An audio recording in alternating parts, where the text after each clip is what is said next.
Welcome to our English class. आज की इस क्लास में हम chapter 2 the lost spring from the book Flamingo class 12th start करने जा रहे हैं।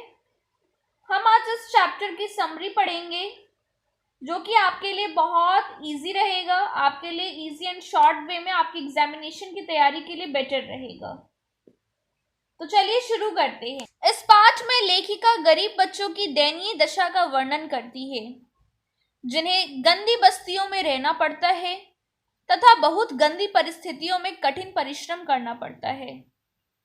उन्हें कभी स्कूल नहीं भेजा जाता है क्योंकि उनके माता पिता इतने जानिब होते हैं कि वे उनकी पढ़ाई का खर्च नहीं उठा पाते।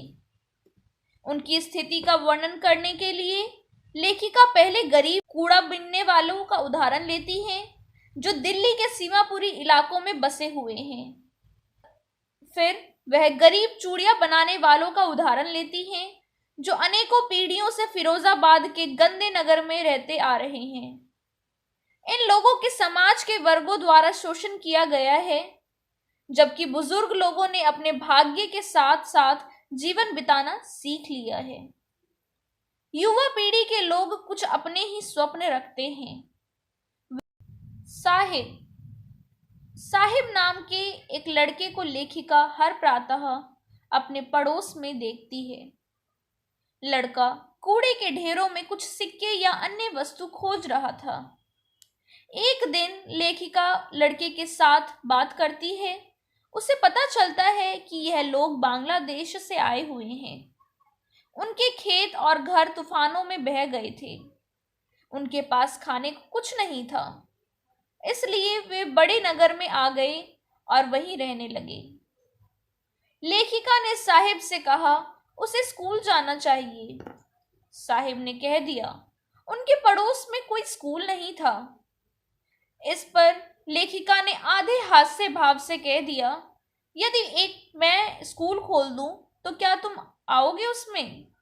साहिब ने कह दिया कि वह आया करेगा, किंतु लेखिका को लज्जित होना पड़ा जब कुछ दिन के पश्चात साहिब ने उससे पूछा, क्या आपका स्कूल तैयार है? वास्तव में लेखिका का ऐसा कहने का कोई भाव नहीं था।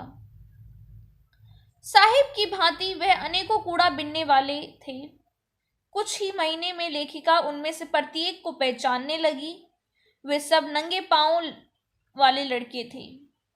कुछ लोगों में नंगे नंगे पांव घूमने की परंपरा होती है। शायद वे अपनी गरीबी को छुपाने के लिए एक बहाना के रूप में इस्तेमाल करते हैं। लेखिका को पता चलता है कि ये सभी नंगे पांव कूड़ा बटोरने वाले लड़के सीमापुरी में रहते हैं, जो कि दिल्ली के बाहरी हिस्से में स्थित है। जब वह जाती है तो उसे पता चलता है कि ये लोग 1971 में बांग्लादेश दे आए थे तथा भोजन की तलाश में यहीं रहने लगे।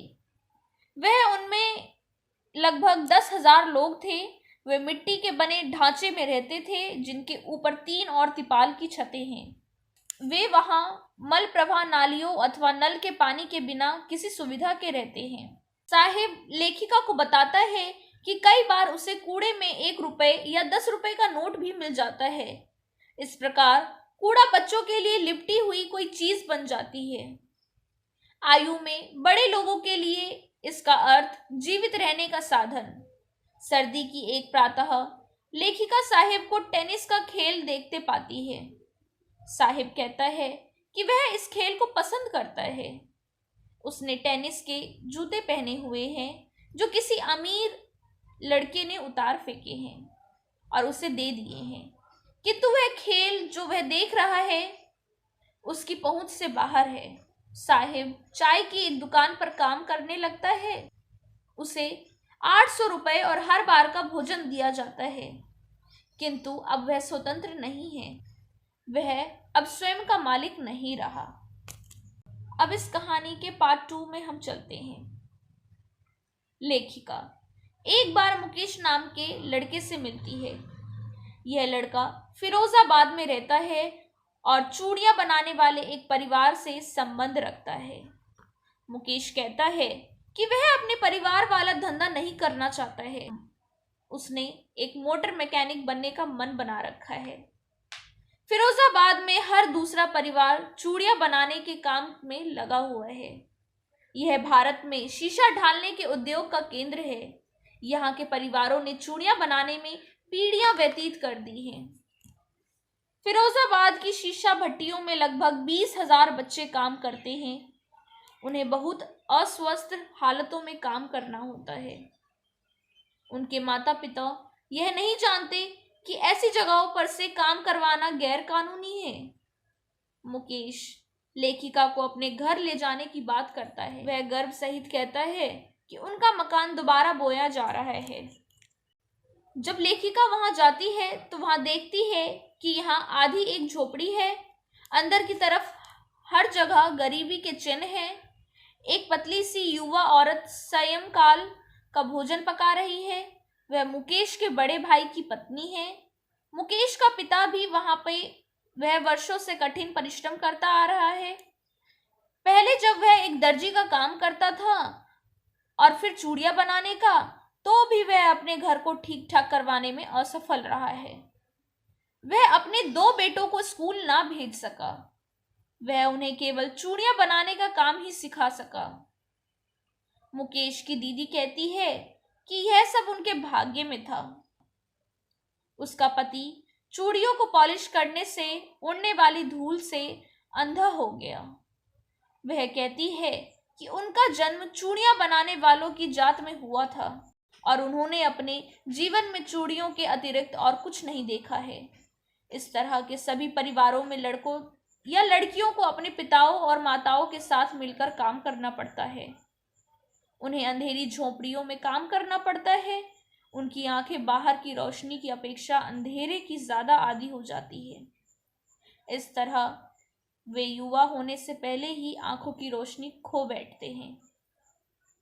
लेखिका एक अन्य झोपड़ी में सविता नाम की एक लड़की को देखती है। यह एक बुजुर्ग औरत के साथ बैठी हुई है और शीशे के टुकड़े को जोड़ रही है। वह नहीं जानती जो चूड़ियां बना रही है एक भारतीय औरत के सुहाग का चिन्ह है। वहीं बगल में बैठी हुई बूढ़ी औरत की कलाई पर अब भी चूड़ियां हैं, किंतु उसकी आंखों में कोई चमक नहीं है। वह कहती है कि उसने अपने पूरे जीवन में एक बार भी भरपेट खाना नहीं खाया है। उसका बूढ़ा पति कहता है कि वह चूड़ियों के अलावा किसी अन्य चीज के बारे में नहीं जानता।